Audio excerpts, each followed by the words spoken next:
Mm. Welcome, Wow. welcome, everybody. Welcome. Welcome. Okay, so let's begin. Let's do it. So, welcome again, everybody. We are absolutely delighted to have all of you over here. It's a Yeah. true pleasure.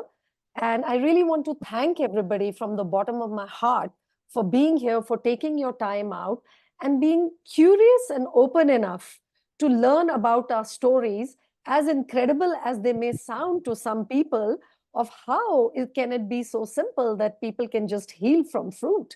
So thank you so much for your open-mindedness, for your open-heartedness, and for being here. And it's a Sunday evening for us in India. It's Sunday afternoon, Sunday morning for people in the US.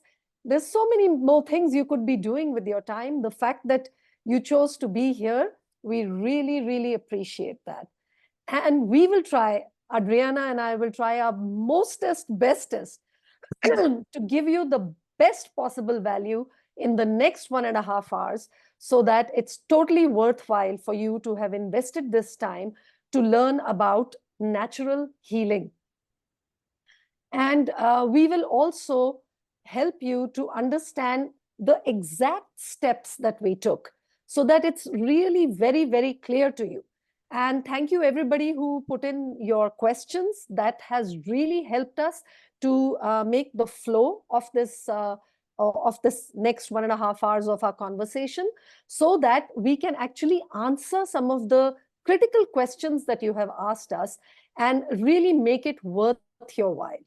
And we also want to share with you what helped us evolve our own lifestyle, our own attitude, our frame of mind to be able to live medicine-free. Both of us live medicine-free now, not completely symptom-free as far as I'm concerned, but getting there after a long, long journey of finding this path.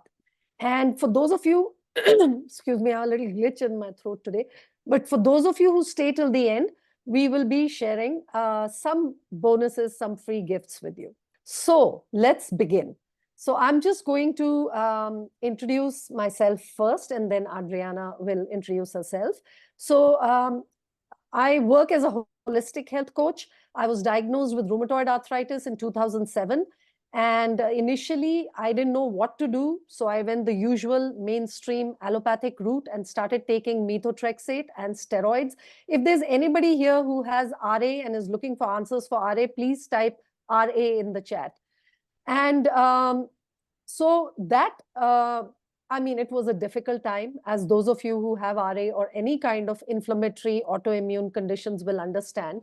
And I was very, very keen to get off those medications because they were so strong and they were simply not suiting me. So that began my journey towards natural healing. And everything that I learned, I'm going to be sharing with you in the course of today. But right now, I work as a health coach and I offer programs and all sorts of support for people. And we'll give you more details of that later. But when I came across Adriana, I think it was just last month that we met. Yeah. And it was an instant connection because her journey and my journey have been so similar.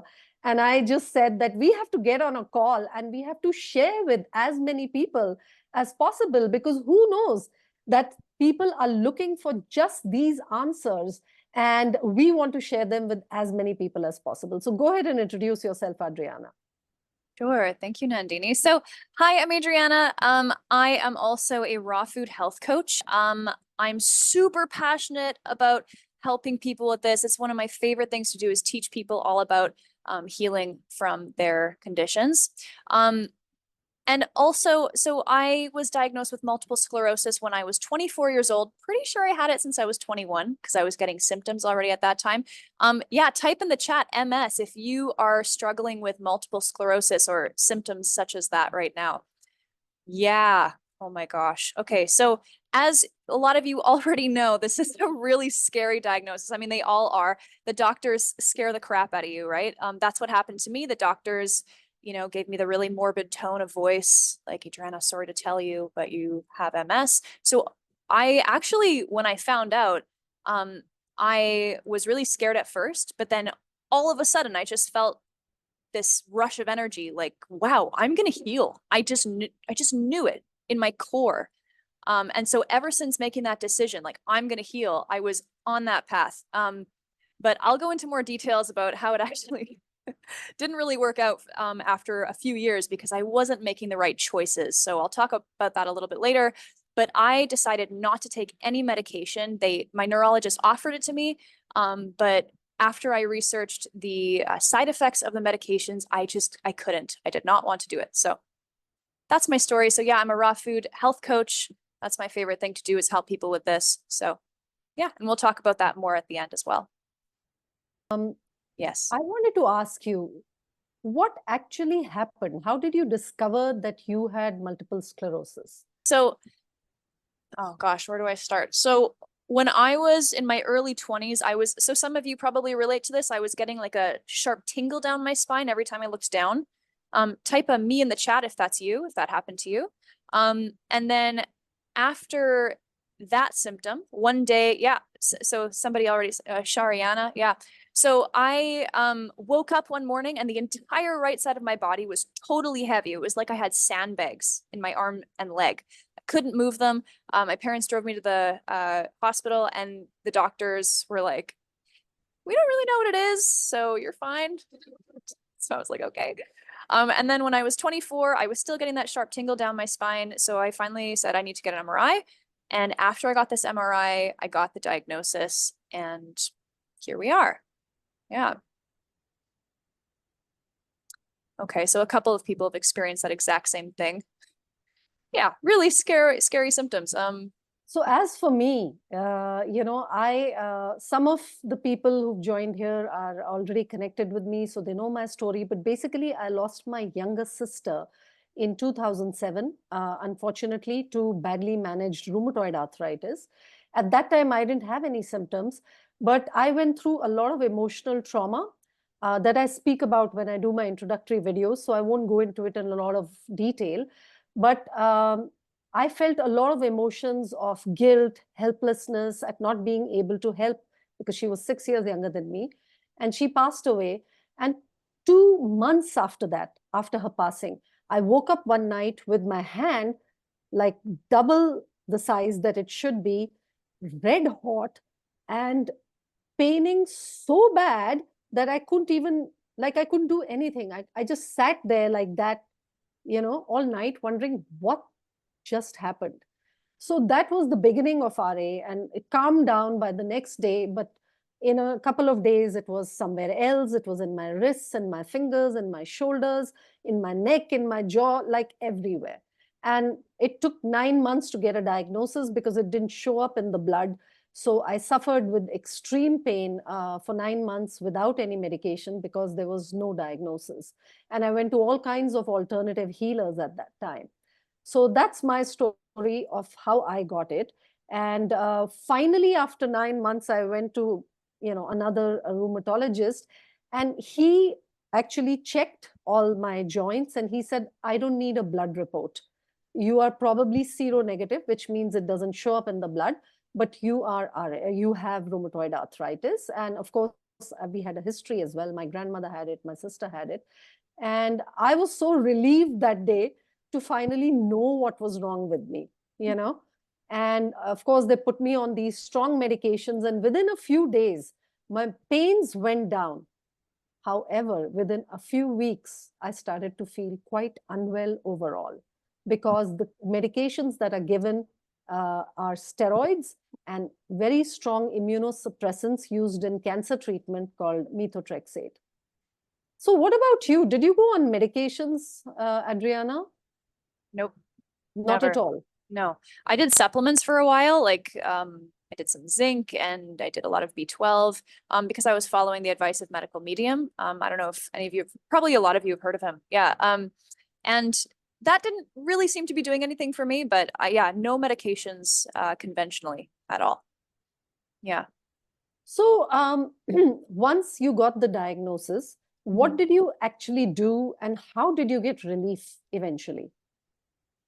So when I first got the diagnosis, I thought, well, I just went vegan, so that will cure everything. Did not. Short story. Did not cure everything. I was, Oreos are vegan, so you can actually be super unhealthy on a vegan diet. from my own experience. I know a lot of people do like whole food, plant-based, you know, that whole thing. So I slowly transitioned into that. But what happened was in 2020, this was 3 years into my diagnosis, I had a huge health scare. So my feet started to get really numb and tingly. And then over the course of a few days, it like slowly and insidiously just spread up my legs into my pelvis, my crotch, like my stomach. It felt like I was wearing a band around my waist, around my torso, even my chest, even parts of my face, my hands. Like it was terrifying. Like it was probably the scariest thing that ever happened to me. And I was just freaking out. Yeah. And so I remember I was basically crying every day and just trying to think like, what did I do wrong? Like, I thought that my vegan diet was healing me, but clearly it wasn't because I was still eating lots of junk food. So basically what I did was I decided, okay, I need to change my diet. So I started doing lots of research about, you know, healing with food. And I started finding a lot of different people, like the Walls protocol, which I did not do because I'm a vegan. So I was like, there has to be another way. Then I found the medical medium. So I started doing a lot of his protocols. I started eating more fruits and vegetables, started doing a little bit of juicing, but I still wasn't willing to give up my coffee and all that. So symptoms persisted, but I was getting better because I was eating more fruits and vegetables and taking out more of the trash. Eventually, I came across the raw food diet. And then eventually the fruit diet, where it's basically just fruit, sometimes some leafy greens. And so I took out everything else, took out coffee, took out alcohol, took out all the trash, and started eating only fruits. And then every once in a while, vegetables. And holy moly, my symptoms just dissipated so much. Like How I long have did my, it, how long go did it ahead, take for you to experience, you know, your relief. symptoms dissipating? Yeah. Probably like a couple of weeks, not even like from going on a raw food diet, it was really fast. But up until then, I was eating more fruits and vegetables. So it was a really slow healing process. I was still taking in a lot of other things that are toxic. I was, you know, drinking alcohol still drinking coffee. No judgment to anybody who's doing that. Like I get it. That stuff is fun. Okay. I get it. But for me, it was it was ruining my health. And so I stopped doing it.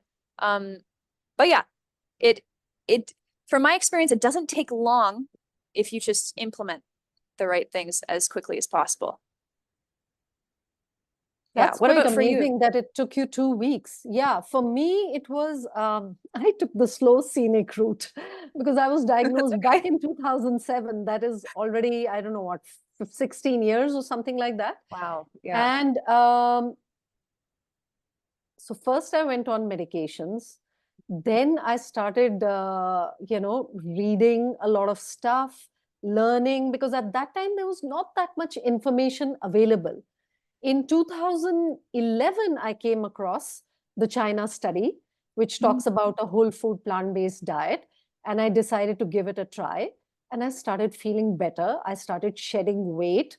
And my doctor said, whatever you're doing, keep doing, because I'm going to cut some of your medications. By then, I was on leflunomides, HCQS, painkillers, steroids, methotrexate. It was crazy because it was a very aggressive RA. I mean, it took my sister's life. So obviously Wow. the strain is very, very aggressive in our family.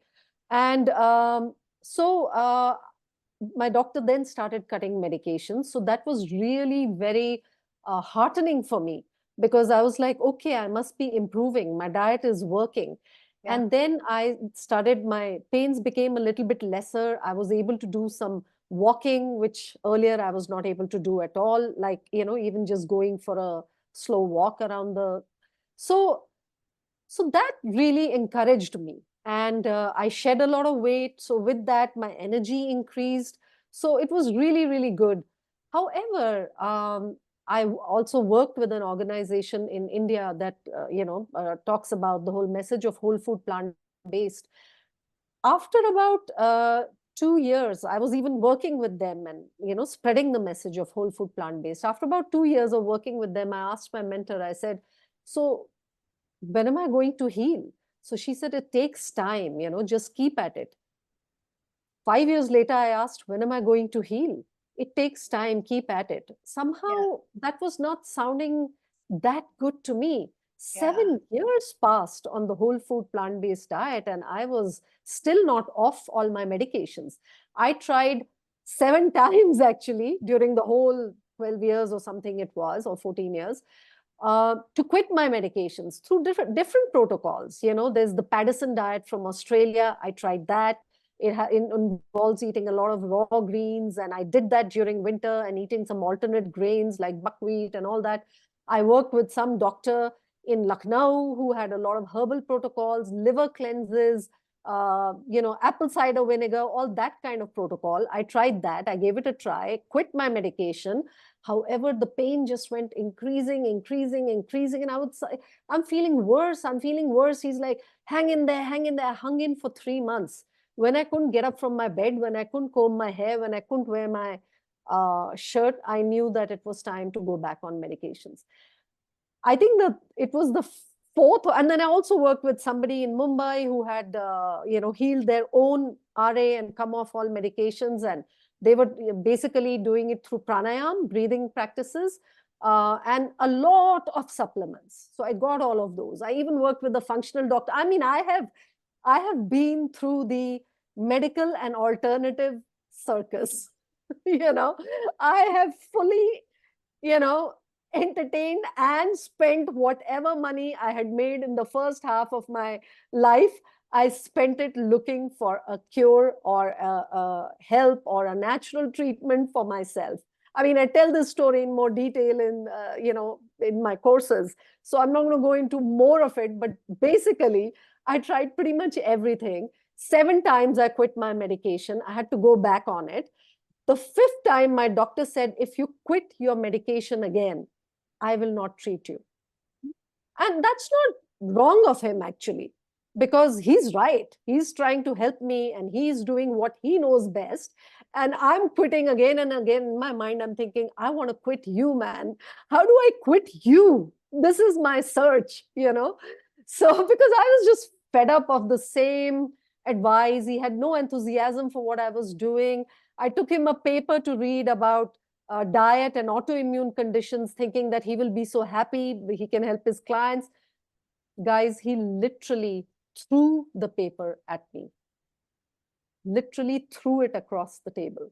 I was so shocked by that incident, and I said to myself in my head, one day I will come back to him, to his office, medicine free, and do a squat and 10 push-ups, because you see, hands are so affected and knees are so affected. This is something that an RA person cannot do. And I asked him, when he first put me on medications, I said, what will happen if I don't take the medications? This I asked him in 2008 when I was finally diagnosed. And he said, if you don't take these medications, Nandini, you will be in a wheelchair in 10 to 15 years. That was 2007. Ladies and gentlemen, I'm not in a wheelchair. I can touch my toes, I can bend backwards, and I'm not on medication. Of course, it took me a long time to quit, a long time. So that's my story, a bit longer than Adriana's, because as I said, I took the slow scenic route. So Adriana, I think everybody would be very interested to know, and so will I, what exactly do you eat every day? What do you eat on weekends? What do you do when you go out? And do you ever cheat? Does everybody want to hear the answers to this? Say yes in the chat if you do. Well, I don't know. That's confidential information. I can't share that. Okay, just because everybody's asking so nicely. Just kidding. Yeah, okay. What do I exactly eat right now? Basically just fruit. Fruit in the morning, fruit in the afternoon, fruit in the evening. I eat when I'm hungry. I stop when I'm not. On weekends, I eat more fruit. I don't cheat. I sometimes actually, okay, here's my cheat meal. You ready? Durian. Does anybody know what durian is?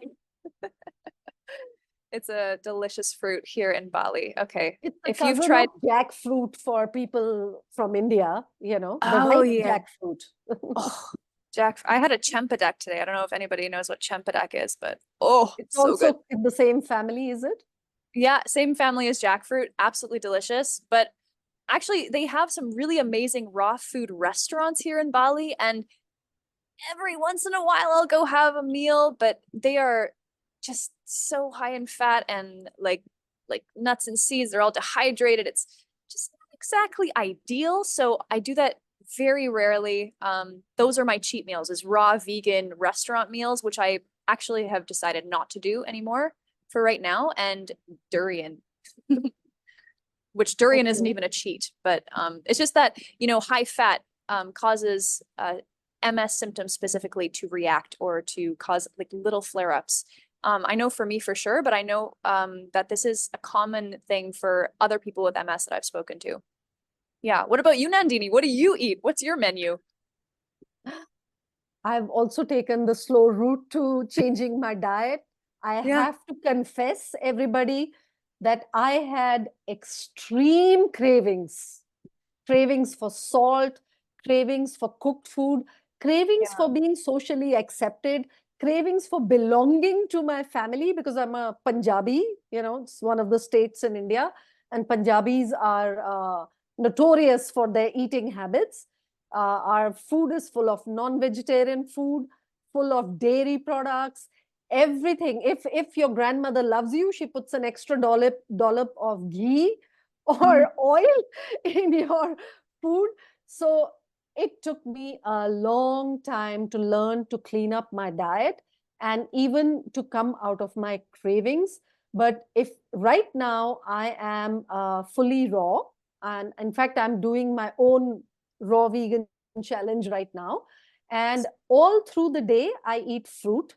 I eat, in fact, my bowl of grapes is right here. So I eat a lot of juicy fruits. Um, like in the morning, I would eat watermelons, melons when it's high season, summertime, which is coming around now. And in the winter, I would eat oranges. I even would take some orange juice, which is kind of slow pressed and made with some fiber in it. And then I would, as my hunger increases, I can then go towards papayas, guavas, apples, then mangoes. The mangoes are about to come. So all day I eat fruit. And in the evening, some of the days a week. So some days I eat all fruit all day. And some of the days I eat a salad, which will have greens, which will have some bell peppers, some lots of cucumber, um, some grated carrot, and sometimes avocado. Other times some dressing with dates and lemon and things like that. So that's currently what I'm eating. But even 1 month ago, I was still eating cooked. But every time I ate even cooked vegetables, when I say cooked, I don't mean like a full meal with rice and chapati and dal and sabzi. This is a typical Indian meal and all of that. No, no, no. I was eating just like some cooked vegetables, a couple of bowls, small bowls of cooked vegetables, even that would flare me. So actually, I feel best on fruit. And I used to get tempted during the cold winter time to eat something warm. But this winter, the craving to eat something warm has been much lesser because I've been at it for a very long time. I discovered the idea of eating fruit as your meals. For the first time, I heard about it from Dr. Robert Morse. Maybe you can just put his name in the chat so people can pick it up. He is a naturopathic doctor, Dr. Robert Morse, ND. You'll find lots of his videos on YouTube, although YouTube is censoring him, so many of his videos were removed. But he speaks a lot about going on all fruit. That's the first time I ever heard about it. And I have to tell you this, that I had been trying, I told my story of trying to come off medications. So in November 2020, I heard about an all fruit diet. And I said, okay, let's give it a try because I've done so many things. Let me try this. I tried it. like I started doing it in December, the coldest season, but I did it anyway. Nice. Because I was in so much pain. By January, I was in so much pain despite being on medication. By January, I was able to start quitting my medications just in 1 month of being on all fruit. Wow. And in fact, I quit all my medications and I have not taken my medication since whatever it was, December 2020 or something like that. I have not taken any more medications. So it was that powerful. 14 years I tried to quit medications, and it happened when I went on an all fruit diet. It's incredible. That's how powerful it is. But of course, I fell off the bandwagon because I'm not perfect.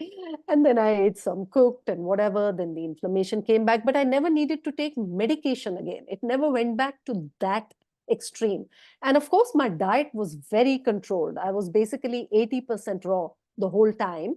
And in between, I would do these all fruit challenges every few months. I would join someone's challenge and do an all fruit challenge. And that really helped because slowly, I got accustomed to my new identity as somebody who eats primarily fruit, to work it out with my family, to inform my friends, to figure out, what's the season for what fruit, what I like, what I want for breakfast, what I want for lunch. So it was like a self-learning journey, because when I first started on it, I didn't know anybody else. So I hired a lot of health coaches. I worked with a lot of raw food coaches, health coaches. I still do to this day because they inspire me to go deeper and deeper. And I did this challenge in 2022, I think, where I went 2 months on all fruit. At that time, I was struggling with the wrist that was swollen for over 6 months. Like I didn't have mobility. I could just move it, like this. And then it had, another protrusion that was coming out. I think it was my left wrist at that time. And I went on this all fruit challenge. Within 4 days, I saw my wrist literally deflating like a balloon. I was convinced that this is the way to go because every time it's so powerful, even my eyesight improved. The number that I had been wearing for years, it came to half within a month and it came to a quarter within 2 months. So it was literally like nature was saying, you want to see true health? Let me show you. Let me open your eyes. Let me clear your eyesight. It was such a powerful internal message for me. Right. Yeah. Wow. That's amazing. It's so cool because like people have different amazing breakthroughs in their health when they try this diet. Like I know people like you, Nandini, who've also healed their eyesight just because like not because they were trying to heal their eyesight. No. Like they were like, I just want to heal this like really like serious condition, but then their eyesight improves, or they all of a sudden have better digestion, or their skin just clears up. I mean, that's one thing a lot of people notice when they do either a low-fat raw vegan diet or an all-fruit diet. The skin just clears up so quickly. You just have no more zits. I mean, while you're detoxing and over the years, like you might still have breakouts because a lot of people still have a lot of healing to do. Like for me, I know I said, oh yeah, it took like 2 weeks for my symptoms to disappear. No. Like I still have symptoms, but I have my life back. Like I used to not be able to run or do yoga because my balance was terrible. I like every time I tried to go for a jog, it was like pain in my feet and my legs. And like they were so heavy, but now like that is gone. Like, yeah, I have a little bit of tingles and numbness, but it's not ruining my life. Like I barely notice it. It's just a little bit annoying. It's almost like there's just like a little fly in the room. But that's the thing is that like this is a process. Like I've been eating fruit for a year and a half of just raw vegan, mostly fruit. And the healing that happened so instantly and dramatically all happened really quickly. Kind of like for you, Nandini, you experienced like you were able to move your hand again within, what was it, like a month? You were able to get off medication within a month. That's super speedy healing. But then of course there's still like the little things that might still need to be healed, right? Yeah. Yeah. you get to see the effects pretty quickly, but then the full healing will take time because, God Yeah. knows what all is connected with it. I wanted to say something actually. Something occurred to me when you were saying, the skin clears and eyesight gets better. These are the side effects of going Yeah, on a fruit diet. that's The it. magical side effect bonuses of going on a fruit diet. Somebody said, will I not lose a lot of weight? Initially, you will lose waste. You will lose the toxicity Yeah. that your body will release, and eventually when you eat fruit, you will come back.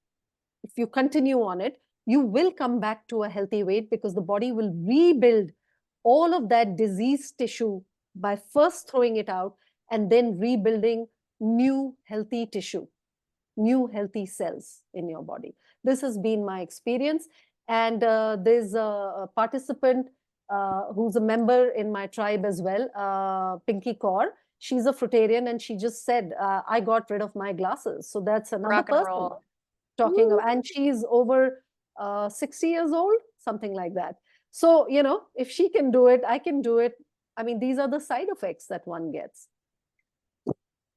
Somebody was asking about diabetes. Can people on diabetes, and this is a question that came up in our questions as well. Would you Okay. like to address that? Can people with diabetes eat fruit? Abso-freaking-lutely. Well, okay, but like there's a story to this because you can't eat fruit if you are eating a super high fat diet. And it also like, so type 1 and type 2 are very different. Like I know I'm not like a diabetes expert, but not a doctor, obviously. But what I do know is like my dad has type 2, okay? The thing that happens is that if you eat a really high fat diet, and then you also include sugar in your diet, like from refined sugars or even from fruits, what happens is the fat creates thickened blood. Okay? It thickens your blood. So the side effect of that is that when you also eat sugar from fruit, any sugar source, the sugar cannot get into the cells. It stays in the bloodstream, hence the insulin spikes. So no, if you have diabetes, any type, you cannot eat fruit if you're on a high fat diet. But what you can do is go on a very low fat diet, which is what we are meant to do. And then you can eat as much fruit as you care for. Like I know of a man named Dr. Douglas Graham. I've got his book right here. If you got to read this book, this is the 80-10-10 diet. This guy's my mentor. His information saved my life. This is the book that I read to inspire myself. I don't know. It looks like it's backwards actually. So I'm going to. No, it's perfectly fine. It's Okay, it's perfectly fine backwards for for us. me. It's backwards for you. Yeah. Okay, but now it's not backwards. Okay. So I'll hold it up a little bit longer. But anyways, so he has worked with like probably thousands of people with type 2 diabetes and type 1. And with type 2 diabetes, this is like the easiest condition to reverse. The easiest one.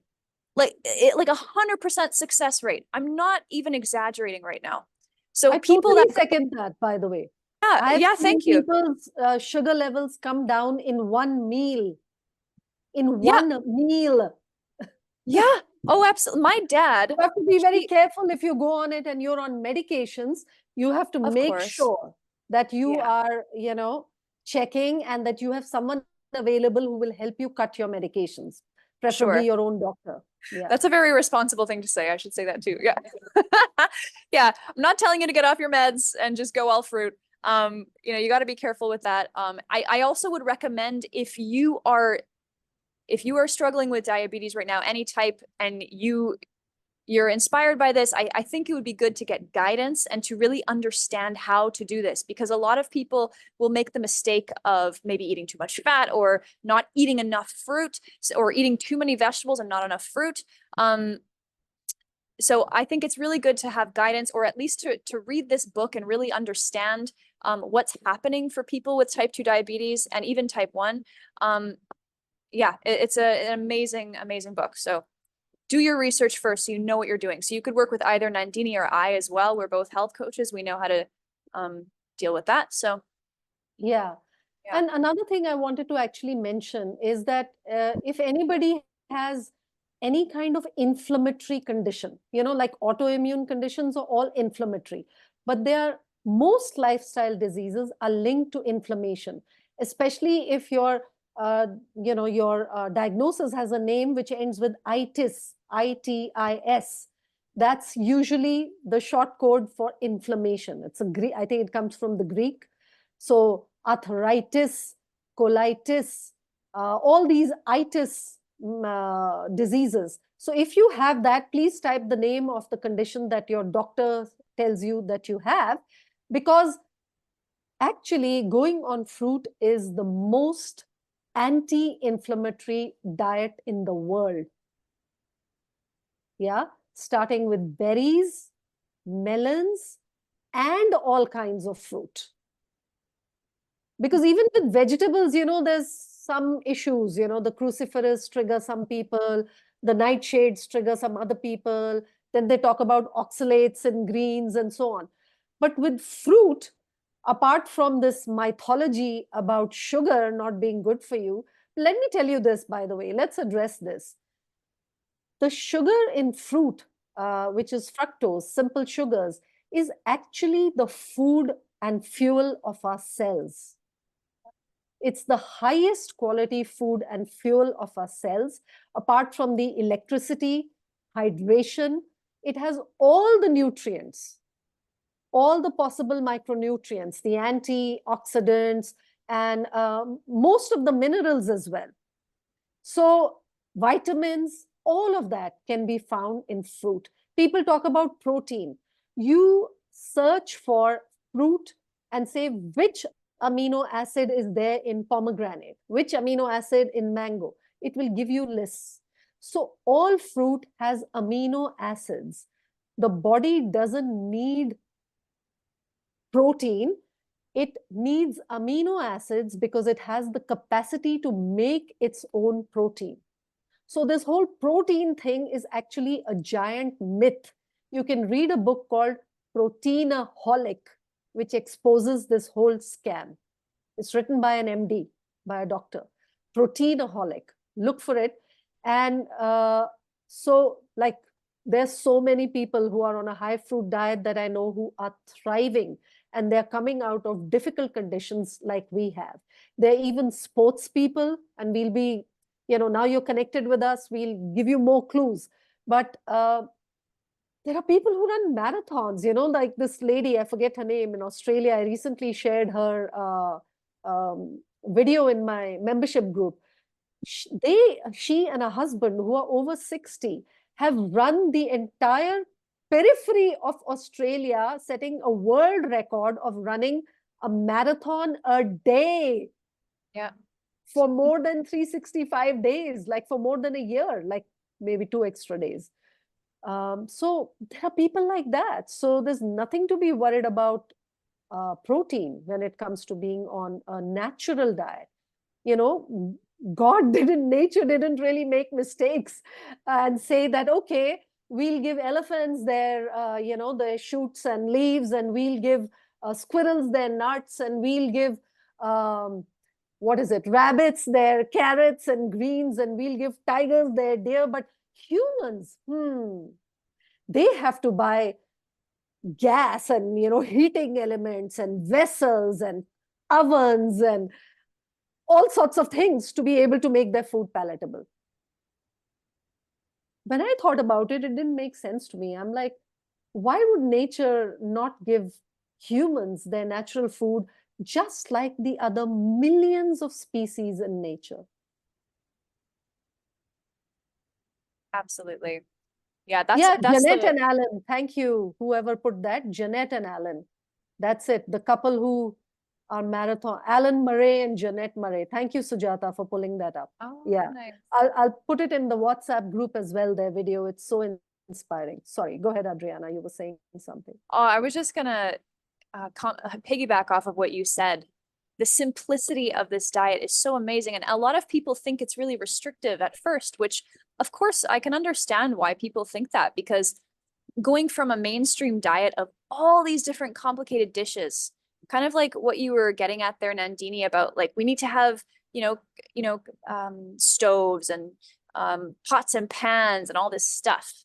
But there's no other animal in nature who does this. There's no other animal in nature. And in fact, every single animal is a raw foodist. Every single animal is a weird raw foodist, except for humans. And of course, there are some weird raw foodist humans like Nandini and I. But all animals are healthy. They're all thriving in their environments. They're all eating their foods in their raw form. Like Nandini was saying, you know, lions have just a taste for meat, like raw flesh. I don't know about you, but if there was a dead water buffalo in front of me, I'd probably throw up. But a lion would just dig its face in there. It would get right in the guts, like rip open its stomach and just look at, like, just slurp up intestines. Like, sorry for this, everybody, if you're eating right now. This is not, put your fork down. But really, can you imagine doing that? Like slurping up hot blood? A lion loves that. Loves it. A cow delights in eating grass all day. And the reason these animals delight in this is because these foods for them is what gives them all their nutrients. And Mother Nature made it so that we will all enjoy the raw foods that are for our bodies. And so a question I have for everybody is, what is the one food, or what are the foods that you would be willing to eat in its raw, unadulterated, uncooked, unprocessed form? What would you eat? Would you eat wheat? Would you go into a field of wheat and be like, Anyways. You couldn't eat most of the vegetables either, you know? Yeah. You Broccoli. can't really broccoli, gourds, potatoes, you know? Yeah. You know, it's not just that we have the taste for what our food is, it's also our anatomy. Like a lion has its claws, you know, the rabbit has its teeth, which go, and the ability to do that. The giraffe has its long neck to go to the higher branches. So what do we have? If we look at our anatomy, if we look at our teeth, what can we bite into? What can we rip open? What can we pull out? What can we, you know, break But from a branch? Nandini, I have canines, see? You're I right. have Can they rip canine into teeth. a chicken? Can they rip into a cow? Can they rip into a pig? I feel like I could bite the neck of a zebra right now and just tear it apart. You know, I love this. I love that you're talking about this, because like the only flesh I'm interested in biting into is the flesh of a fruit. Of a ripe Anyways. mango. Oh my That's gosh. my fantasy. Forever fantasy. Ripe mangoes, Yeah. especially because they're out of season and they're about to come in. So now, moving a little bit further from food, what other changes in your lifestyle did you make? What about coffee, tea? How did you give that up? Because you were saying that you used to drink coffee. Did you make Yeah. any changes to your sleep? How about emotions? Like, what are the other aspects of lifestyle and mindset? This is a really great question, because it's so important to address this, because I want to make it clear that it's not just about the diet. And I know Nandini stands for this too. It's not just about eating fruits and some vegetables or just fruit. Like coffee and stimulants like that, like for me, I was addicted to coffee. I think I drank maybe 2 to 3, sometimes 4 cups a day.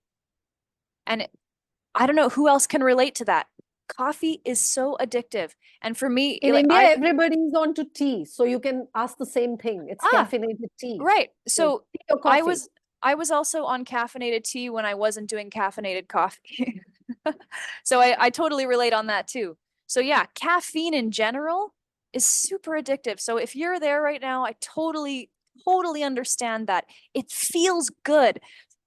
Yet I realized that as much as that stimulant felt amazing right after, I also realized that later on in the day, for most of the day, I would experience the side effects of drinking that coffee. Was that it gave me that immediate rise in energy, it gave me that immediate stimulation. But then later in the day, I felt terrible, or I was exhausted, or I had diarrhea because it, you know, ups your adrenal glands and makes you poop. Let's talk about poop. I'm just kidding. Okay. So that is why I stopped, it took me a while. I also took the slow, scenic route to give up coffee. I don't think I gave it up until about 2 years ago. The moment I decided to give up coffee, I don't remember why. I think I probably researched it or something and just was like, I'm done. Like because I started noticing that I no longer got a hit from coffee after 1 cup. I no longer got a hit. And I realized, I'm addicted to this stimulant. This is a drug. And so as soon as I gave it up, the next day I was sick. I had a headache and I felt terrible. And I thought, wow, this is me coming off coffee right now. And then it was like, I think a day or two later, I was fine. And I stuck to it. And ever since then, and then actually when I started bringing lots of fruit into my life, all of a sudden I started having more energy. And the other thing I want to point out too is that if I'm drinking coffee, it tells me that, I probably am not getting enough sleep. Because the reason people drink caffeinated tea or coffee is because we're not getting enough sleep. You know, we want this stimulation so we can feel awake, but the cure to that is just to sleep more. I think this is like, for me at least, listening to my body's signals is so important if you're going to start if you're going to start letting go of these crutches like coffee and addictive food substances. And so for me, it was that piece for caffeine. Stimulants like salt and things like that, even cooked food. I was able to get off them when I learned that they were not good for me, because I was so dead set on I want to heal, and this is what I'm doing. I'm on the healing path. So as soon as I found out, yeah, affirmative, they are not good for me, I cut them out. But for a lot of people, this is a challenge because they are emotionally fulfilling, right? So if you have your comfort foods, right? So we can't just say, oh, I'm just going to give them up. You got to look at the emotional aspect as well. Why are you holding on to the mac and cheese? Why you need the bread? You don't need the bread. You don't need the coffee. If you think you need it, then you're enslaving yourself to this. Because if you know it's bad for you, you know it's causing you problems. Like for me, that told me I was addicted to coffee because I knew it was bad for me. I knew, like, the thing about avoiding these foods that I know are not good for me is that I realized that these foods do not, like, I love them. I love pizza. Man, I didn't give these things up because they weren't delicious, okay? But I realized I love them, but they don't love me back. It's a crappy relationship. Toxic relationship, abusive Super relationship. toxic relationship. Let me translate that for Indians. Tea, Yeah. mithai, which is sugary sweets that we are addicted to. Namkeens, fried food. We love savory fried stuff. Like chips, like crisps. Fries, yeah. I mean, but we have our own versions of fried stuff made from Yeah. legumes and from lentils Sure. and besan and, all of that. And a lot curries. of white flour, maida, Yeah. So these are the things that are ruining the health of our country, of our nation, of all the people. These few things that I just said.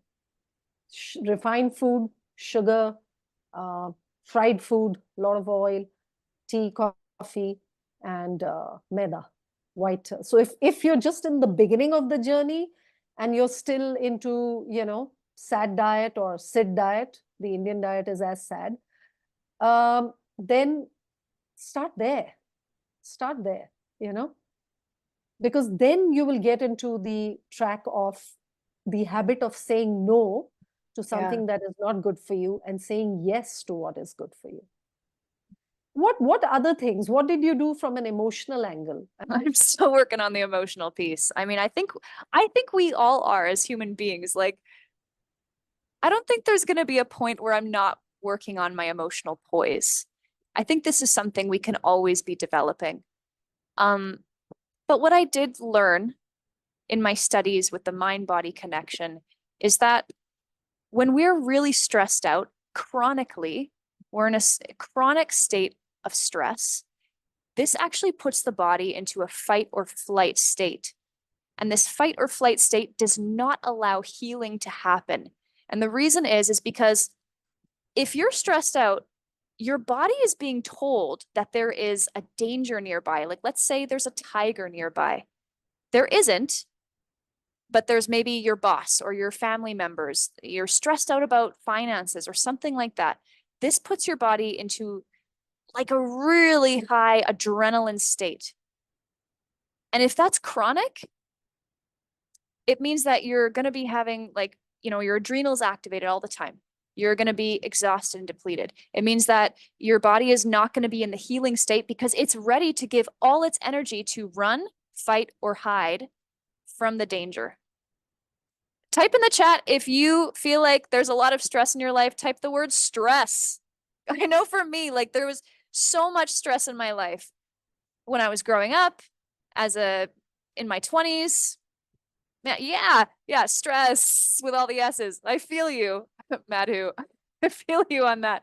Yeah, like it's something that we also need to address in our health. And I certainly am and still am. And how do I address it? I meditate every day. This really helps me a lot.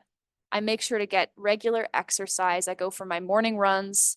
So grateful to be able to run on the beach every morning. It's so peaceful.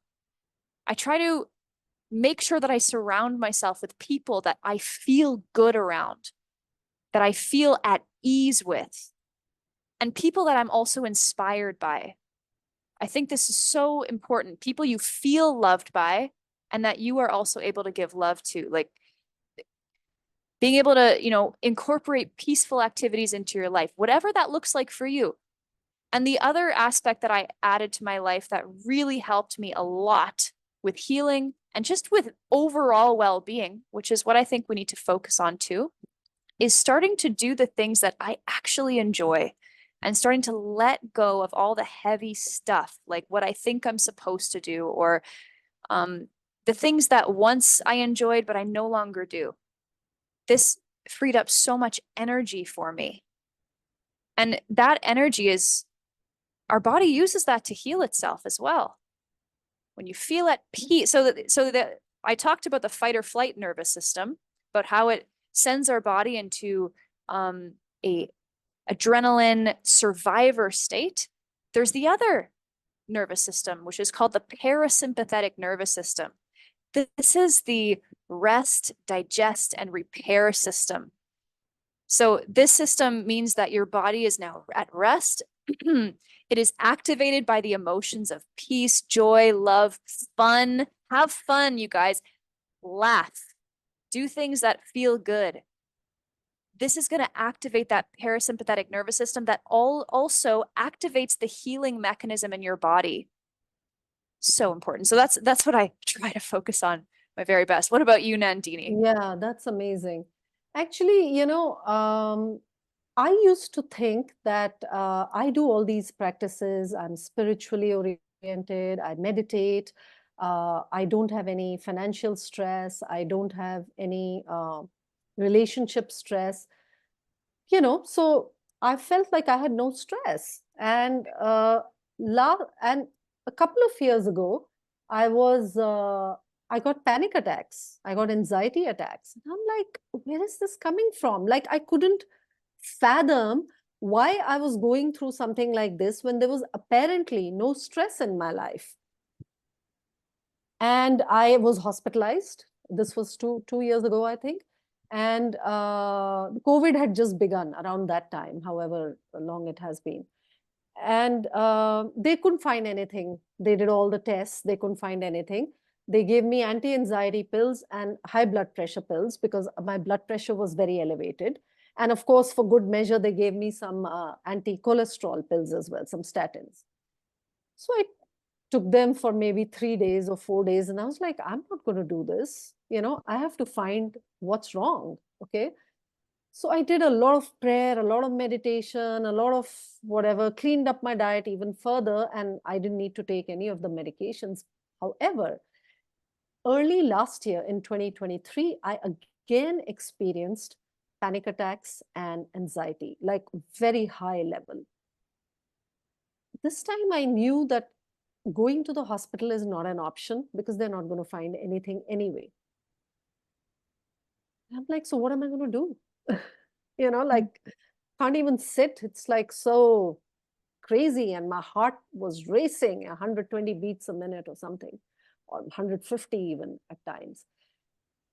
And I just said, if I'm not going to go to the hospital, I don't want to take medications because I know they'll just give me those anti-anxiety pills and drug me and sedate me. And I just said, I'm going to sit with it.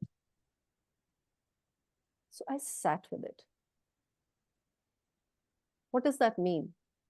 I literally closed my eyes and I said, what's happening? What's coming up? Okay, I feel this tightness in my throat, in my chest, and I feel so completely uneasy. So I, completely felt into what was happening in my body. And I asked myself, where is this coming from? I really asked the universe to give me some answers. Where is this coming from? What is happening? And I discovered so much suppressed emotions and trauma. I discovered that I had not even properly grieved my sister because I had been so strong when she passed away, like so pretending to be so strong for everybody that I was completely out of touch with how I was feeling because I had to take charge, take care of things. My mother, my other sister who just had a baby.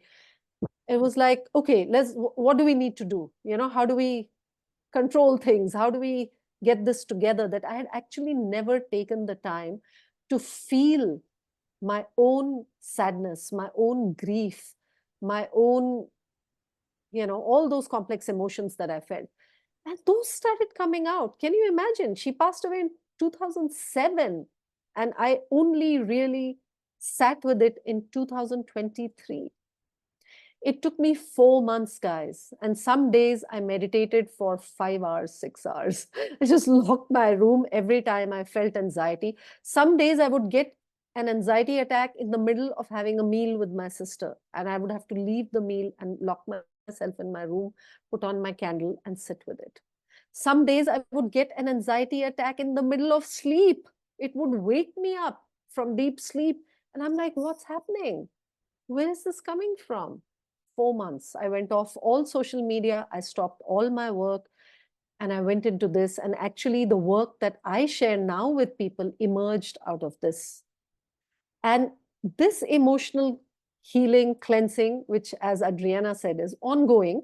But I think I cleared up a lot of backlog in those 4 months that had been sitting there. Some memories were 50 years old from when I was 4 years old, just some trauma buried there from what happened with parents and things like that. None of it had any relevance as an adult because I had a wonderful relationship, with my father, for example. But there was trauma buried from 4 years old when I was slapped one time. That came out because that 4-year-old was still sitting there unresolved, recognized, and it was crazy how that came. And I also read a book called When the Body Says No by Dr. Gabor Mate, which made complete sense.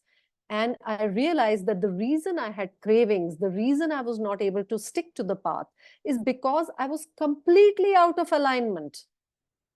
My thoughts, my mind, my emotions, and who I was being in the world was not aligned. I was not being authentic to my true self, to my inner nature, to my inner child, I had not even been present to the trauma that I had endured. So this deep inner self-work that I did, I also recommend Dr. Nicole LePera to everybody who wants to do this work because that book was a guiding light during this time for me. Dr. Nicole LePera, her book, How to Do the Work, and Dr. Joe Dispenza, who speaks about mind-body medicine. and Dr. Gabor Mate. These three, they're the reason I was able to come out of everything that I went through, and I was able to self-heal. So this is what I teach people now, how to self-heal from chronic ailments, how to self-heal from emotional suppression, how to self-heal. And when we do that, then we come in alignment. Then, when we are in alignment, all that energy that was being used to suppress emotions now becomes free to be active, to live your life, to be excited about fruit, um, to confidently live the lifestyle that you have chosen for yourself. And if we don't do the work, because I hadn't done the work so deeply, I was just caught in conditioning and cravings and addictions and questions and lack of self-belief and just wanting to be part of the crowd and not wanting to break away, not wanting to stand up to our families or the social situation. Once you clear this within yourself, once you become intimate with your own self and you learn to live your authentic life, then all these questions just melt away, drop away. Please say in the chat if you can relate to what I'm saying. Just say can relate, because I'm sure many of you have done this work already. Not in the way I have done, but you've done it in your own way. And you have cleared a lot of things in your life as well. So if you can clear that, what you've already cleared, you can clear this as well, and you can go all the way. So please write in the chat. Yeah, a lot of people saying, I can relate, I can relate. So bravo for you for doing the inner emotional work. And those who have done it know there's always more. It's like an onion peel. You just keep peeling it and there's more and more and more. So it's an ongoing journey, like Adriana said. It's never done. It's an ongoing journey because the universe is helping us elevate our consciousness, elevate the way we are living on this planet, elevate the level of our thoughts and our contribution to the world. So that's Absolutely. the path that I Nicely said. work with my members on, and that's what I teach. So what challenges did you face in making this switch? Because it's a complete lifestyle shift. Yeah. It's food, it's the way you think, it's who you hang out with, the family. In fact, you are now living in the tropics, far away from your home country. So what were some of the challenges that you faced when you made these changes in your life? I have a super supportive family. I'm extremely fortunate. Even when I went vegan, my parents were questioning it. They were a little concerned, but they just were right on board with me.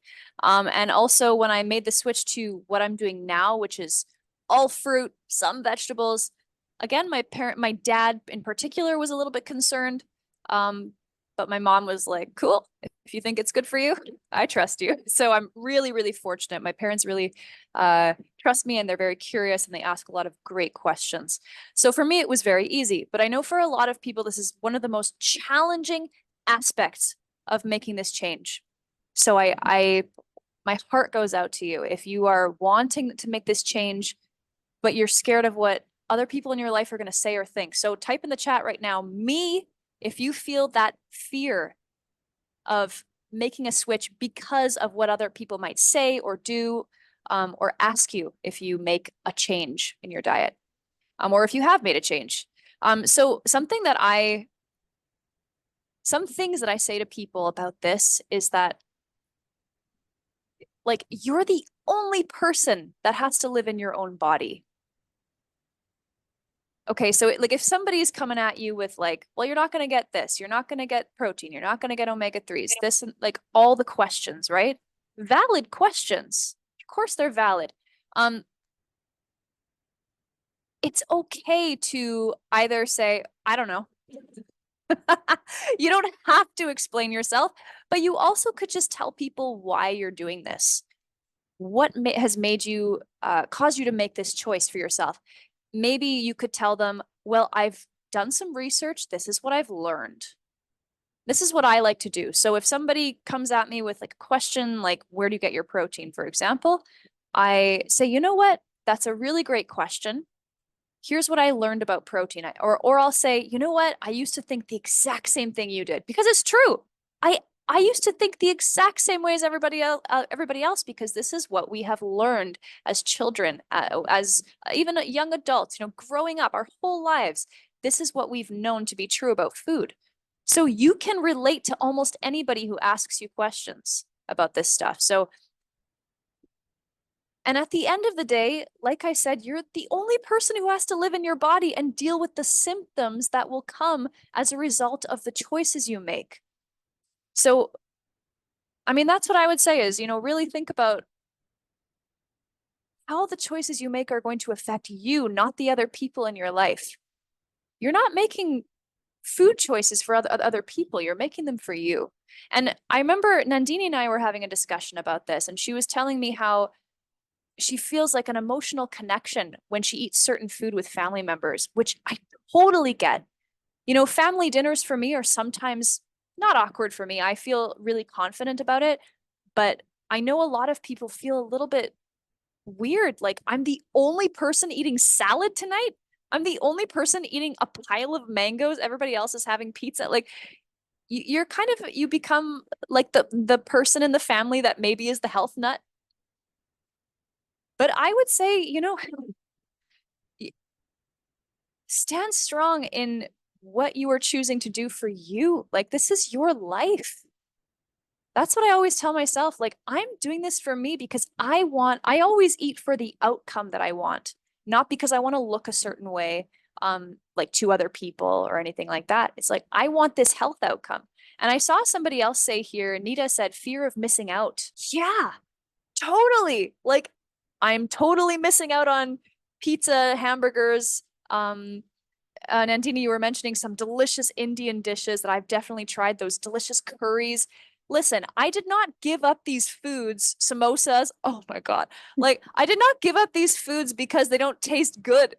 Okay. They taste delicious.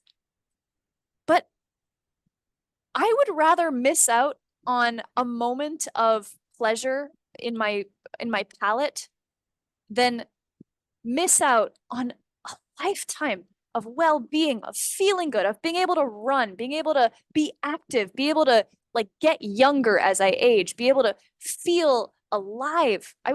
That is what I would miss out on if I choose not to miss out on junk food or on foods that are not serving me. So that's what I would say to you, Nita. Like, I'm there with you. I used to be so sad about missing out on certain foods until I realized this truth. I forgot what you even asked me.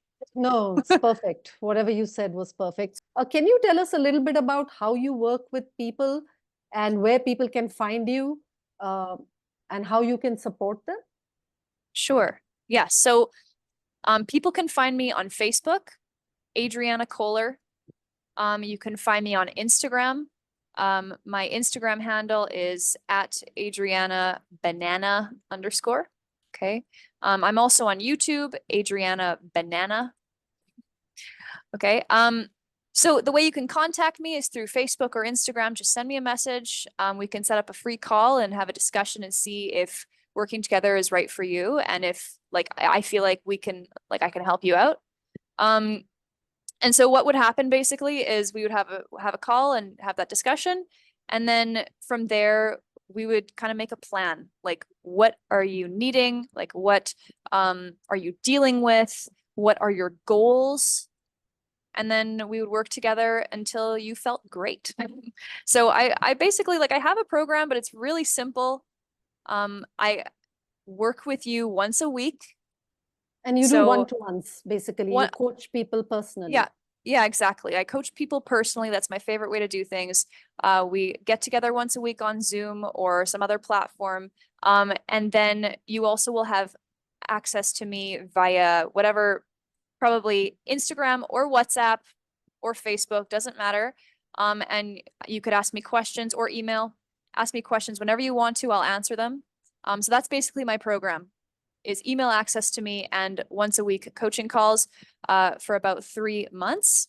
And would you guys like to know what I can offer people for support? Yeah, definitely. Say yes in the chat.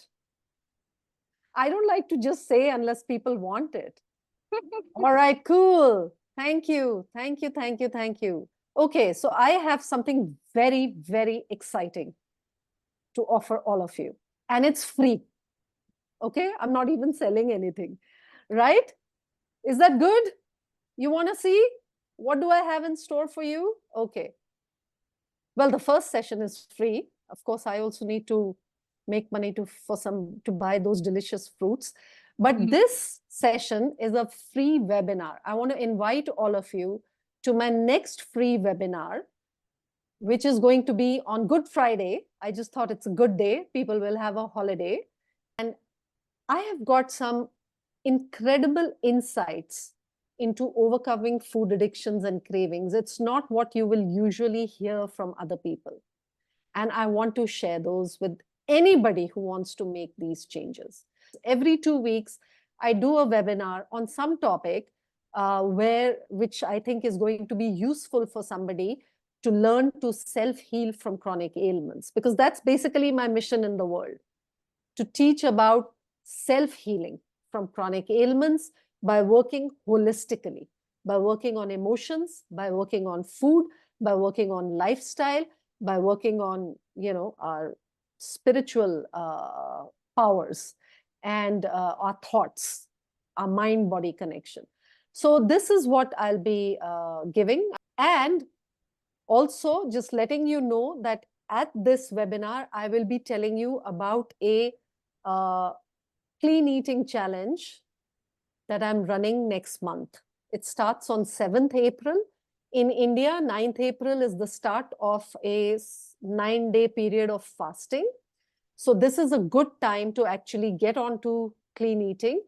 And I'll give you more details, but basically we're going to play it like a game. So I've devised a game, where we'll do this together. And there are 5 different levels. So even if you are nowhere close to being a fruitarian, you're still having alcohol, coffee, tea, fried food, and you're addicted to sugar and whatever, you can still join.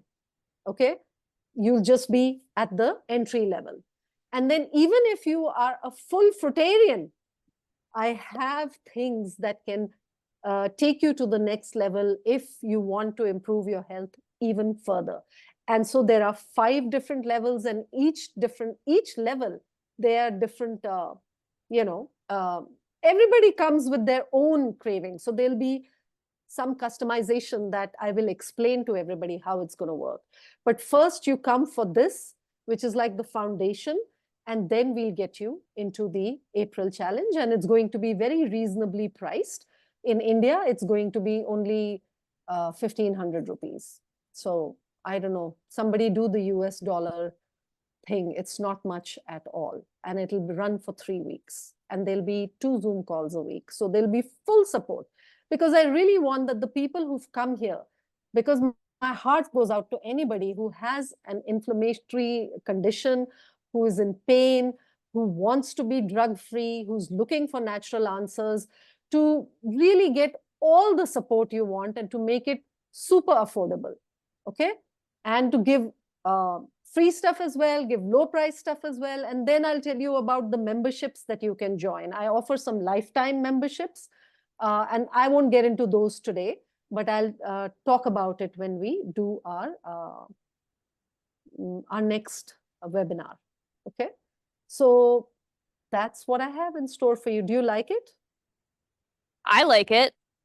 Cool. That poster Maybe is so we'll get cool. Adriana on one of the Zoom calls to pump us up, a I would little bit love more. that. That'll be amazing. That'll Gonna be have a little. amazing. We have. Is there anything else, Adriana, that you wanted to add from your Sure, side? really quickly. So, you know, this diet is free, by the way. Like, yeah, you have to buy your fruits. But like all the information you need is on the internet. It's, Nandini and I are giving out so much free information. Like it doesn't have to be like this giant investment. Like it really is an investment in yourself and in your health to, eat fruits and vegetables or eat fruit. But it doesn't need to be super expensive and like you're just like costing you an arm and a leg. I did this all for free. I didn't pay a dime. I actually didn't see any health food coaches or health health coaches. I just followed them on the internet. I read their books, which cost money, I guess, but they're like $20 American or Canadian. I don't know what that is in rupees, sorry. But it doesn't have to be like you spending so much money to make this happen. That's all I want to Yeah. say. Yeah, and my closing sort of thought, just to conclude this session before we go into Q&A, would be, I put out a prayer that show me the truth about health. Very deep prayer, which went from my heart to the universe, because I had a lot of time to think on my scenic 16-year journey. So, and I had a lot of days that I was in pain. I couldn't sleep, or I would wake up with pain, unable to move, unable to do anything, unable to, sometimes even difficult to walk to the loo, So I had a lot of thinking time. And I put out this deep prayer that show me the truth about health. And, I think that's the reason that it took me so long to heal, because I had to discover everything that was not health to get here. And the beauty is, it's so simple, elegant, delicious, sweet, and in your own hands. That's the truth I found, guys. That the truth about health is in your hands. And it's sweet, it's delicious, it's elegant, it's available for everybody. I was like, really? That's it? After 16 years of searching, that's it? Eat fruit? Not that Seriously? glamorous. Yeah. I mean, come on. It's not Yeah. some crazy method. It's not some, thing I have to do. It's what? Eat fruit? You mean the solution was right there in front of my face the whole time? And so delicious. Can you imagine? I'd rather eat 5 kilos of mangoes than eat one methotrexate or one HCQS or one prednisone steroids. Yeah? What would you, this is what I used to tell myself in my head. Nandini, okay, you're craving that rajma chawal. This is a dish in India, or that samosa or whatever. You want to eat that and then eat the medication, or you want to eat fruit, because that's your choice. And I was like, no, mangoes. I want to eat mangoes. Do you want to eat watermelons, or you want to eat that and then go see that doctor that you don't want to? No. I want to eat watermelons. I want to eat grapes. This is how I talk to myself during that time for many years, when I'm fighting my cravings, even now, sometimes when they come up, because this food is available in my house, it's being made. So this is it, that's what it boils down to.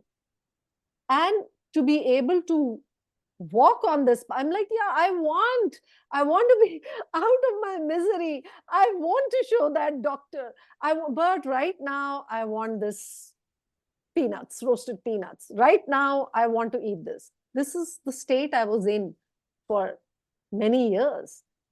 And I think something shifted after speaking to Adriana and another coach, actually, that I would love to introduce you to at some point. His name is Fran Turk.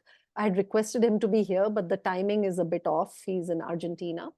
So something shifted in this last 2 weeks with all the emotional work I've done, talking to these guys, and I made a connection. And that's what I'm going to teach in my next, my webinar on crushing your cravings, of what shifted for me, what I learned, and how you can do that as well. I'm going to give you a process. And then in the game that we are going to play next month, which I'm like super excited about, we are making avatars for all the 5. It's like, it's crazy. I'm having so much fun, I can't tell you. So once the game starts, we are going to really rock and roll. But anyway, in that, the game, I will teach this in depth and hold your hand through this process as well. But I'll anyway introduce you to it next Friday. You can try it for yourself as well, But we can get more accountability when we are working for a longer time together.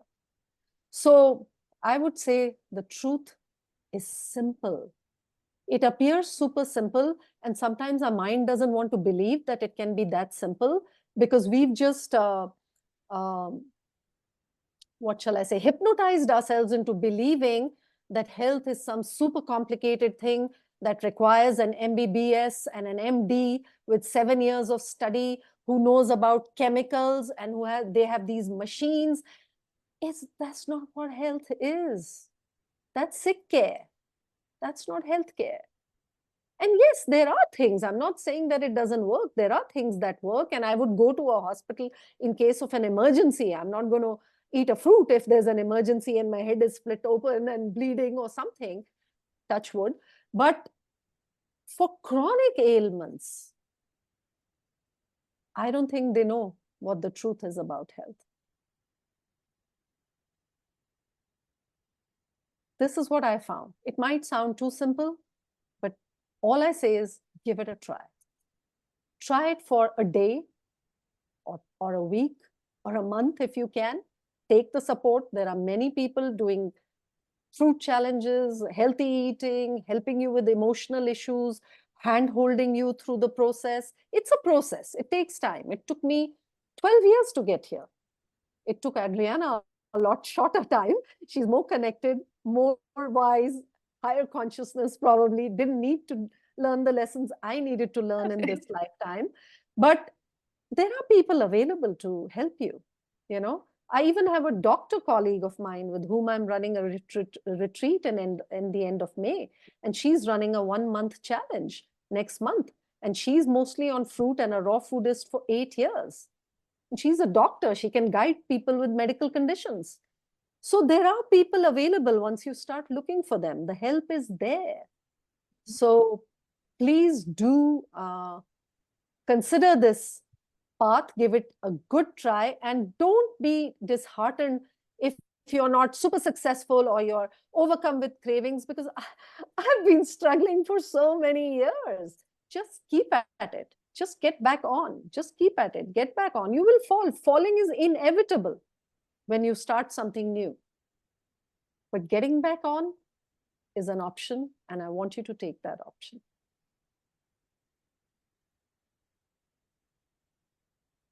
Yeah. So that's it for the main part of the session. If anybody needs to leave, they can leave, but we will continue.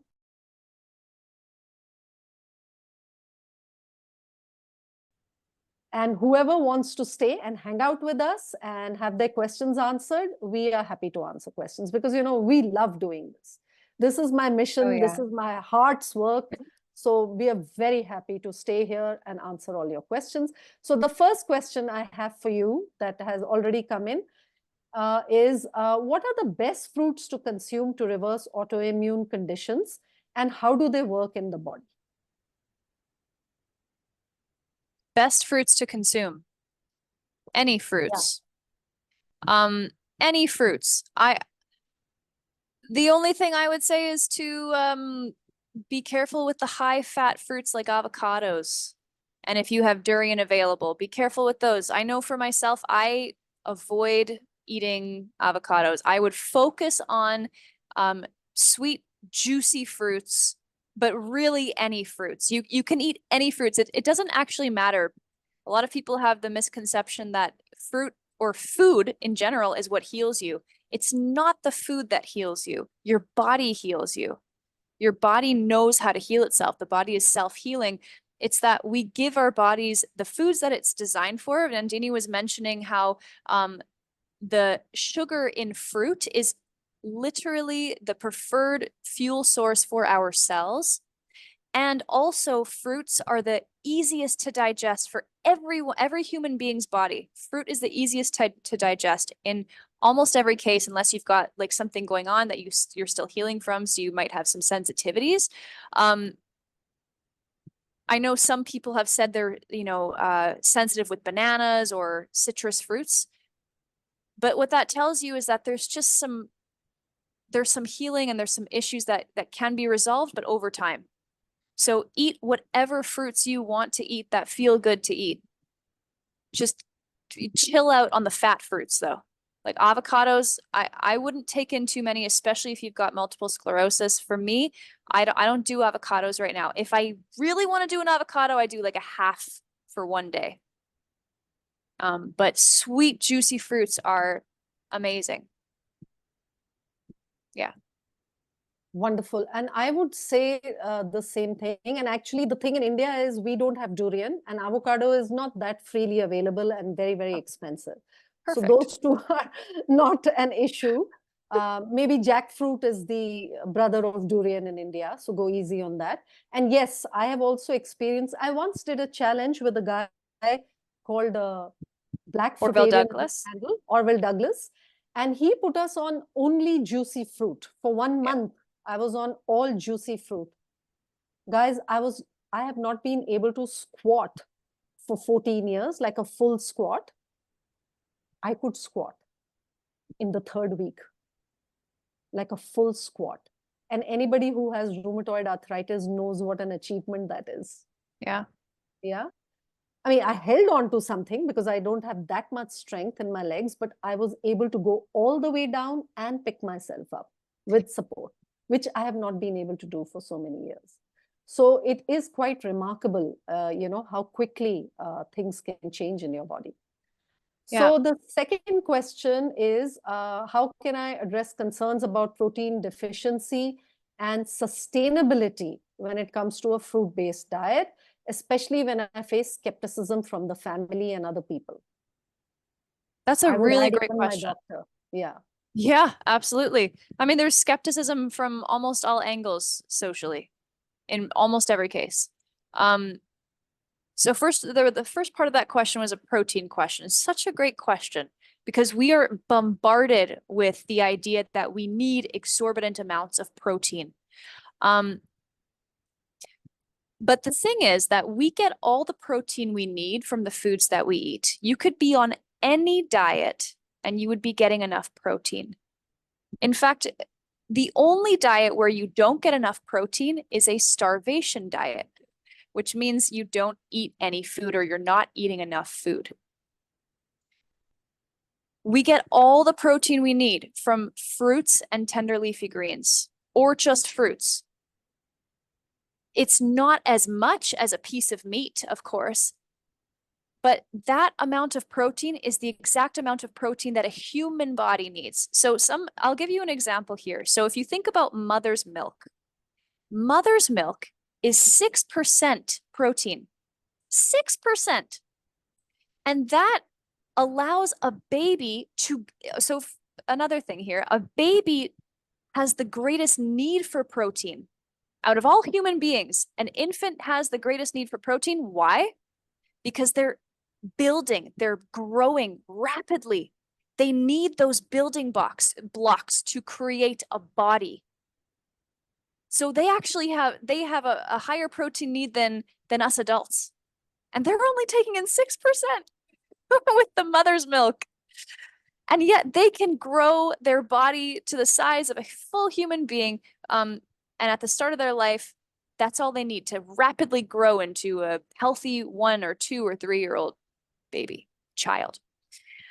So that's the protein thing. We don't need more than 10% protein. It has been proven by, I think it's the USDA and the NRC. If you look these places up, these are official scientific studies that have been done time and time again. It's always between like 10 to 15% protein is all we need. I would say that 10% or less is ideal. Otherwise, we start running into problems with our kidneys. It's just, and usually protein foods are actually super high fat foods. So if you think about meat, people call them, oh, I'm eating my protein today. Actually, your protein food, the meat, is actually super high in fat for most cases. Right? So you're actually just taking in tons of fat. Okay, so that's the protein question answered. The second part of that question was sustainability, right? Yes. Okay. Yeah, so sustainability, I wonder, I'm guessing that you mean by sustainability is like keeping up, like continuing on it. Okay. Yeah. So I want to make sure. So if that's what it is about, like sustaining this diet, kind of like what Nandini was saying, keep going, don't give up. If you slip up and you have a cooked meal, or you eat that food that wasn't quite supportive or loving your body, just try again tomorrow. It's always another day. Be nice to yourself. Be nice to yourself. We're so mean to ourselves when we make mistakes. We've got to be nice to ourselves about it. The second thing I would say is eat enough fruit. Because a lot of people we're not used to eating such a high volume, because with fruit, it's lower in calories per bite than most of the foods we have been eating traditionally. Cooked foods, fried foods, meats, cheeses, oils, these are really high in calories. So they might give us that satiation cue. Well, maybe not really, but they actually don't really do that. But they're more, I guess, we don't have to eat as much in order to get that many calories. But with fruit, you have to eat more bites. So it actually takes a little bit of practice. So like what's going to happen is, when you're eating a lot of fruit, it's really high in water content, and it digests really nicely, really easily, really quickly. And so that's the other thing too, is, you might realize, okay, if you eat a couple of mangoes, half an hour later, you're still hungry. Oh, wow, that digested so quickly. So it actually just means you need to eat more fruit. So it's just getting to know your body, getting to know how much volume you actually need. Yeah. What would you say about that, Nandini? Yeah, I think that's a really, really important point. Actually, this is the biggest mistake that people make. They don't eat enough fruit. Yeah. They eat fruit like they used to eat fruit when Like they a were snack. still eating cooked food. Yeah, like a Yeah. snack. So, like some of my clients initially, they would say, I just can't sustain fruit. I feel so hungry all the time. And I Yeah. would ask them, how much fruit have you eaten? Yeah. Well, I had half an apple and I had a banana. I'm Yeah. like, but that's not even enough calories. You have to Yeah. have 300, 400, 500 calories, the amount of calories that we have in Right. a meal. So then Right. I realized that I had to tell them the quantities. So then I started telling them, please eat a kilo of fruit. Yeah. Put 1 kilo of fruit in a basket or on a tray on your dining table, and don't eat anything cooked till you have finished that.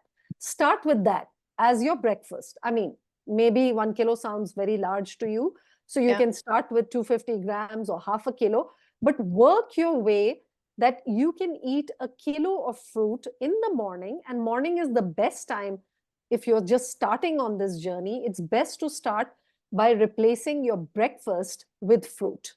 Mm-hmm.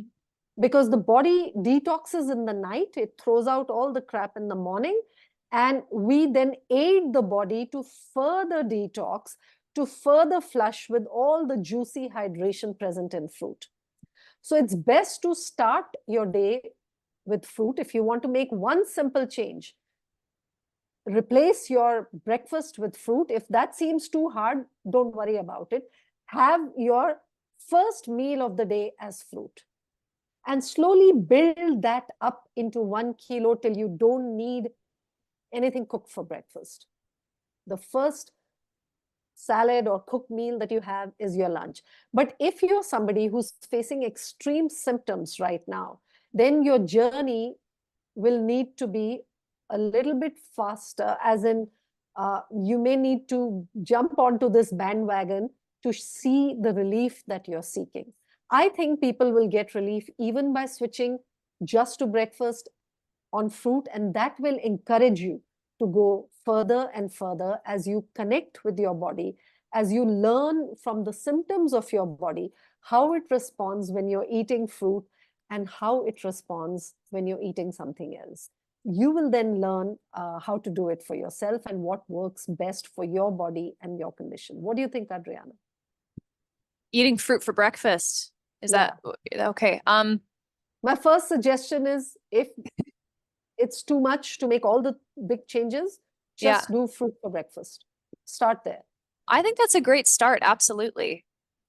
One other thing I would add to that is to dramatically lower the fat content in your diet. I know this is really tough for a lot of people because I have a story about my father really quick here. So my dad was a type 2 diabetic, and I said was. Okay.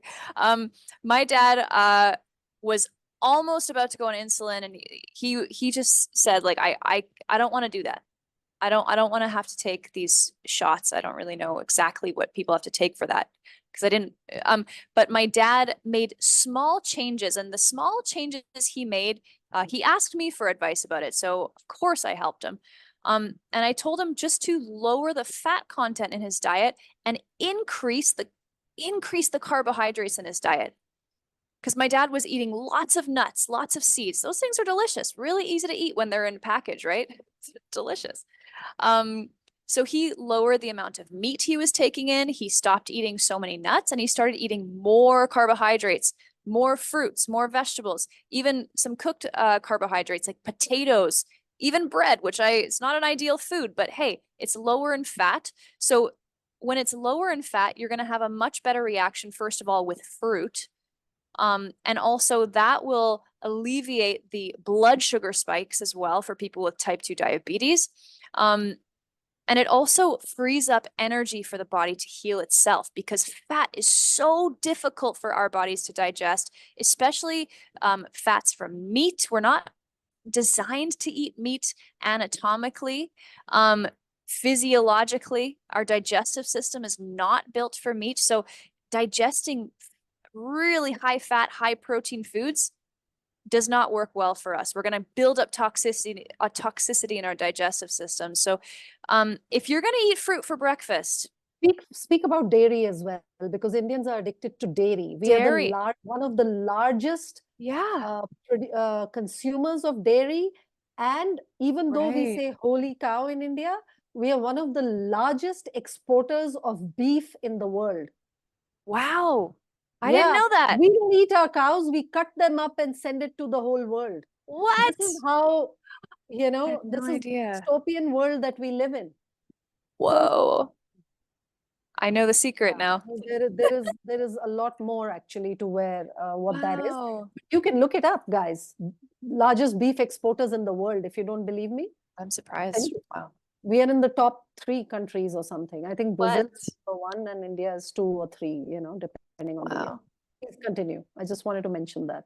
And it's Dairy. because of dairy, because we keep birthing cows, right? Yeah. For dairy. Yep.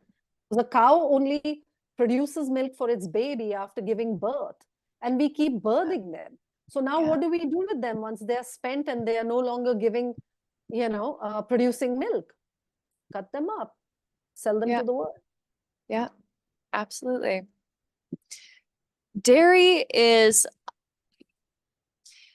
a lot. I mean, I don't know how it is in India. I know in America and in Canada, a lot of the dairy is high in a lot of different hormones and chemicals, and they inject the cows with a lot of antibiotics and things like that. And all of those things that they give to the cows are going into the milk. Okay, so you're ingesting that. And beyond that, we are not meant to be drinking baby calf growth food. We're meant to ingest mother's milk from when we're babies. After we're done being babies, drinking milk is no longer required. Now, we are told when we're children, at least in North America, we were told you got to drink your milk because it's good for your bones. Okay. But drinking milk is just because it has calcium in it, it does not mean that it's increasing the amount of calcium in your bones. In fact, we're getting enough calcium from the vegetables that we eat, from the fruits that we eat. We don't need more than that. It's kind of like how we say we need to have protein in order, like we need to have tons of protein, more protein in order to sustain the protein that we're already getting from our foods. That's not true. We're getting enough of these vitamins and minerals from our natural diet. If you really think about it, drinking breast milk from a cow, if you're an adult human, it doesn't actually make any sense.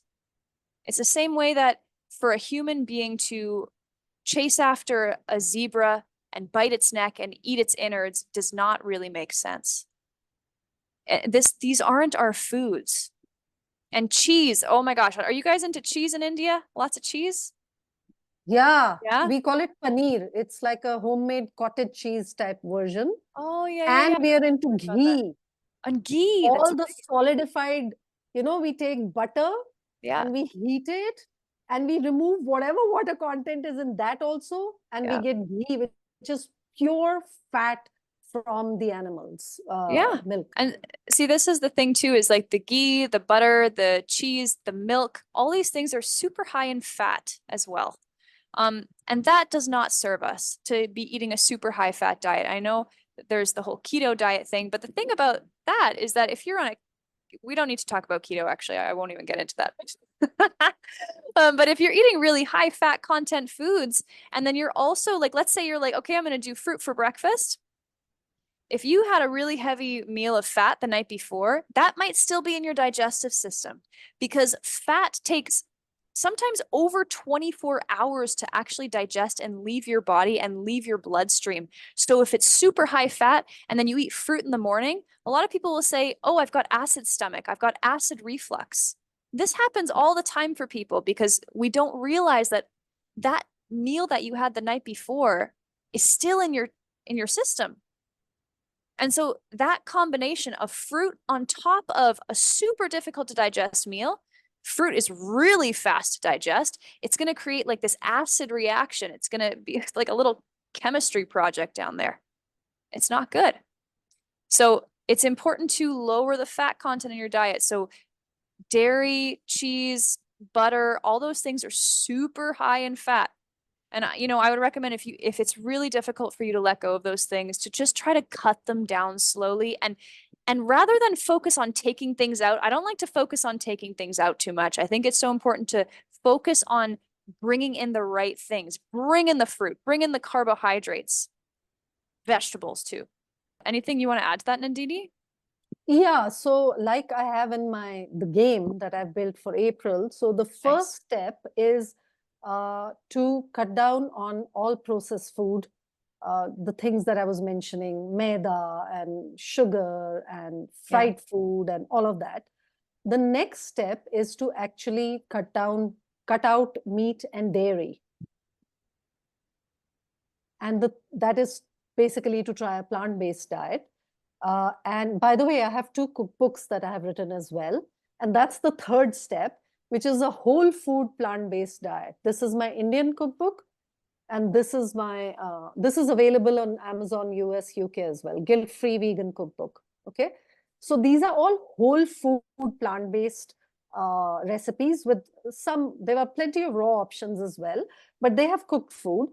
So this is like the third step, which is cut out oil, cut out dairy, cut out meat, which you've done on the second level already, cut out maida, which is refined white flour, and learn how to use whole grains and wholesome foods.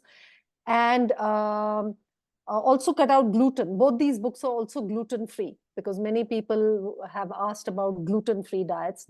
Definitely it's helpful. And then the fourth is to be on a raw diet like I am, like Adriana is. And then the fifth is to be on a raw diet and then slowly move towards high fruit, yeah, like we are. And then to experience juicy, watery, hydrating fruit for a period of time, even if you can't do it forever, to experience it for a period of time, and then, try and stay on that. So these are actually the 5 different levels that we will be looking at. So you can start wherever you are, and we'll help you sustain that and make your own goals and get to wherever you want to be. So that's what I would recommend, to take it as a step by step. Now, but we would love to see, what are your main takeaways? What's the one thing or 2 things that have shifted for you? That's something that you got out of this conversation. And thank you very much for staying for the full 2 hours. And what are you going to try for yourself to change? Because that's what will make us really happy. If you try to make some changes, and what are the main things that you got out of this, it will be really helpful if you share this. So Deepak has shared fruit diet is best. Simple. Rock and roll. Deepak, thank you. Then Arya has shared, stand for yourself. My takeaway, which I'm going to remind myself. Yes, stand for what feels good in your body. Stand for who you wish to be. It's okay to Yeah. be on fruit diet. Somebody got that. So probably they had a lot of questions. Maninder has shared, your change is for you and not for anyone else. That's beautiful. I love that. Ooh. And she's already on a fruit diet. She's a fruitarian. So very connected. Yeah. So which free ebook is this? Is this the one that I love? The one This where is the you... one you love. So it's Oh called God, I love this book, guys. Please get this book that she has just dropped a link to. I love this book. It'll answer all your questions about eating fruit. How to eat it, when to eat it, what to eat. I just fell in love with this book, and I fell in love with Adriana after seeing this book, because I can't improve on it. I couldn't have done it better myself. So please grab this book, okay? And it also has links to have a free conversation with her, right? You offer a Yeah. free half an hour, which is what I did. I booked a free conversation with her, and that's how I got to know more about her. So another person, Srinivasan, has said, we'll definitely try more fruits in the family's diet. That's wonderful. Yeah. And then get out of the rut and upgrade to a high fruit diet. Love it, Jay Shankar. Well done. Go step by step. Yes, Neeta. Well done. And then who else? What did you get out of this? We can heal Somebody is, ourselves from people are Renu. repeatedly asking, can I heal psoriasis? Can I heal kidney conditions? Can I heal this? Can I heal that? Yeah. The answer is, the body will just elevate to a higher level of consciousness. So all this illusion about diseases will just fall away. You know, one of my teachers, he said, very wise teacher, also teaches natural hygiene. He said, there is no such thing as disease. I was like, what? No, what about those 500, 5,000 names that are out there in the world? What do you mean there is no such thing as disease? He said, there is no such thing as disease. It's only a lowered level of health that comes from toxic lifestyle, toxic food, toxic thinking, toxic emotions, toxic relationships. When you focus on increasing your level of health, the diseases just fall away. And you get the side effects of glowing skin, natural weight, regular bowel movements, better eyesight, thicker hair. You know, when I first adopted a vegan diet, I lost half of my hair. And I realized that it was all of that toxicity that was there in my scalp that was simply releasing. And then after it took, the whole process took about a year, and then I started getting this. You see, when I separate, you can't see my scalp. That's how it used to be. And then I went through a phase where I could see like half an inch of scalp when I did this. And then it all came back. We need to trust nature. We need to trust the design of nature. We need to trust our body. It's created by nature, by God herself. Trust that. The body knows how to self-heal. The fruits don't do the healing. The body does the healing. Fruits are the right condition for healing. Right, Adriana? You also say that, right? Nah, yeah, of course. So Definitely. Definitely. yeah, we can heal ourselves. Be kind to Yeah. yourself. Somebody is Yeah. inspired to start fruit diet for breakfast. Go, Shweta. Well done. Yeah. Rock and roll. I mean, So you the know what? answer is, can psoriasis be cured with fruit? Yes, give it a try. Give it a Don't try. believe us. Just try it for yourself, because there is nothing the body cannot heal. Nature that made you, turned you from a sperm and what is the Egg. ovum, egg and sperm into a zygote, and then decided and knew how to make a liver, how to make eyes, how to make a eyebrow hair, how to make ears, how to make lips. Do you think that nature doesn't know how to get rid of this stuff? Yeah. I mean, if you think about it, like when we get a little cut on our hand, we don't get in there and try to like heal it and like manipulate it and stuff. We're not like trying to, like, we're going to make it worse. And you know that intuitively, right? What you do is you leave it alone, or, you know that your body's going to take care of it. You give it, like, maybe you try not to touch it. You stay away from it for a while. You let it rest. You know that if you have a cold or a flu, you need to rest. A lot of people know intuitively that if you're sick, you should eat fruits and vegetables. You should drink more water. Oh, sorry. I muted everybody and it muted you as well. You can unmute yourself, and actually everybody can unmute themselves. Okay. Just finish and then we'll allow everybody to unmute. I'm talking too much. The universe just like, Adriana, shut up. But my mentor and teacher, Dr. Douglas Graham, always says that the things that you do when you're sick, which is to take care of your body, are the things that we should be doing when we're healthy as well. I am not doing this to heal anymore. Like at first, yeah, this was all about healing for me, but this is my lifestyle. Because what we do when we're healthy, like, okay, so when we're sick, we take drugs, but when you're healthy, you shouldn't take drugs because that's bad for you.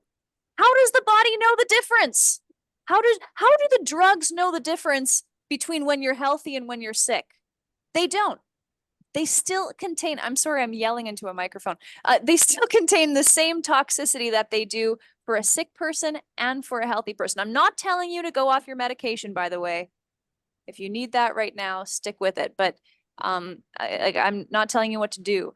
But what we do when we're healthy and sick, we should be doing the same things. So it's like we actually get told, I know in North America, we get told, don't drink milk if you're sick because it'll clog you up. It'll stuff you up more. You'll heal slower. Why do we drink it when we're well? We don't eat junk food when we're sick because we know, like when we have a cold, you know what? I should probably drink more water. We should be doing these things when we're healthy too. Yeah, people go on fruit when they're sick. Right. Because intuitively they know they will feel better if they're on fruit. But Right. I think that's a great quote. Can you just repeat Dr. Doug Graham's quote? And with that, I'll remove our spotlight after you say it. Yes. Oh gosh, I hope I will say it perfectly. Dr. Douglas Graham had said that what we do when we're well are the same things that we should be doing when we're sick. There's no difference. The only difference is that, well, maybe when you're sick, you need a little bit more rest, but it's really about listening to your body. You don't change your diet when you're sick as when you're well. We should be eating the same things. These foods we that won't fall sick in the first place. So thank you very much, Adriana. Oh, I'm yeah. going to remove our spotlights. I'm going to ask everybody to come on camera to say hello. And if you want to unmute yourself, say something to Adriana, to me, please go ahead and do that. And then we are closing the meeting. Thank you so much, both of you. Thank you so much, Nandini and Adriana. It was a great session. Thank you. Thank you so much. Thank you. Thank you very much. Thank you so much. Quite informative session. Really loved it. Thank you. Thank you for reinforcing that we are on the right track. Absolutely. All right. Thank you, everybody. Thanks, everyone. Good night if you're in India, and good morning, and continue. Have a good day if you're in the US. Bye-bye, everybody. Thank you. Bye. Much healing, much blessings. Thank you.